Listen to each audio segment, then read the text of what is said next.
Isang umaga, biglang nagchat sa akin si Kappa Girl nang napakahaba. Ang sabi niya, Dudog sa mga classmate ko, may bago na naman silang bricks na binuo. Mga flower na may bag. Masasend ako sa yung picture. Tignan mo. Ayan yung mga flower na binuo ng classmate ko. At ito yung wala sila. Kaya ito yung ibili mo sa akin para magkakaiba kami. Pag binili mo ako niyang, kamukha mo si Neil Padilla.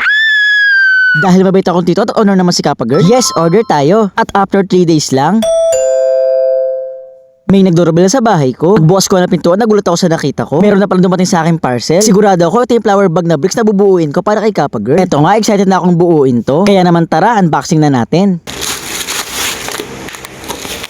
Okay, so mga kadugyot, ito yung flower na bulaklak na bag na hinihiling ni Kappa Girl. Kasi ito ay yung mga binuo ng classmate ni Kappa Girl. Ito na lang ang wala. Ito ang pinabili niya para maiba siya. So ayan guys, ito ang itsura niya. So dahil magaling naman ako magbuo ng bricks, kaya ko itong buuin. At saka assignment yata nila sa school to, kaya binili ko to para kay Kappa Girl para naman sa pag-aaral niya to eh. So buksan na natin. Okay, itong instructions niya. Ay, grabe. Hala ka. Step 1 hanggang... Hala. Harap likod. Step 49. Grabe ka. Hanggang step 49 ka.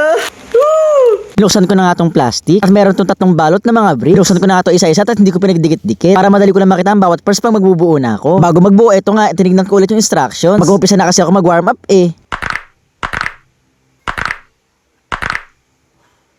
Okay, ready na ako. Let's go. Okay, ito na ang step 1, step 2. Ito naman ang step 3, step 4. Next naman ay step 5. Ito naman ang step 6. Buti madali lang, step 7. Ito naman ang step 8. Ito naman ang step 9. Water break nga pala ako sa step 10. Start na ulit step 11 and step 12. Step 13 meron ng color yellow. Tumataas na ang step 14. May color black na sa step 15. Dito nga sa step 16 at step 17 mukha na siyang Pikachu. Charot, ito nga pala step 18. Last part ng bag step 19. Mga flowers naman sa step 20, 21 and 22. Another flowers ulit sa step 23. Pagdidikitin natin itong mga flowers sa step 24, step 25 and step 26. O, di ba ang ganda? Another flower step 27, combined step 28. Another flower na naman na step 29, step 30, step 31 and combined sa step 32. Step 33 dikitin natin siya sa bag. Step 34 dagdag na naman ng flower. Ganoon din sa step 35, step 36. More flowers sa step 37. Last flower for step 38. Ito naman sa step 39 to step 49. Ang binubuo naman natin dito ay yung pinakahawakan ng bag. Actually hindi ko alam kung tawag sa bag na to kasi para siyang bucket. Parang pangigib ng tubig yung itsura niya. Ito nga yung pinakahawakan niya. At ito nga ay kinabit ko na. Ito na ang dalawang pinaka-last step. At ito na ang pinaka-finish. Tenen! O diba mga kadugyot, sobrang ganda. Ganito naman ang itsura niya kapag nahawakan sa handle. Diba ang kita at matibay pa? Grabe nga halos inabot ako ng 3 years sa pagbuo nito. Akala ko kasi na una meron itong kasamang bag na didikitan ko na ng mga bricks na bulaklak. Yung pala itong mismong bag ay bubuuin din pala. Nagkamali ako. Akala ko talaga meron ng free na bag na ididikit ko na yung mga bricks na bulaklak. Pero okay na dahil maganda naman. Kaya sana naman kapag nakita na ni Kappa Girl ay magustuhan niya.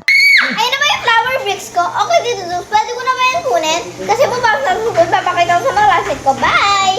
Okay Kappa Girl, ingat!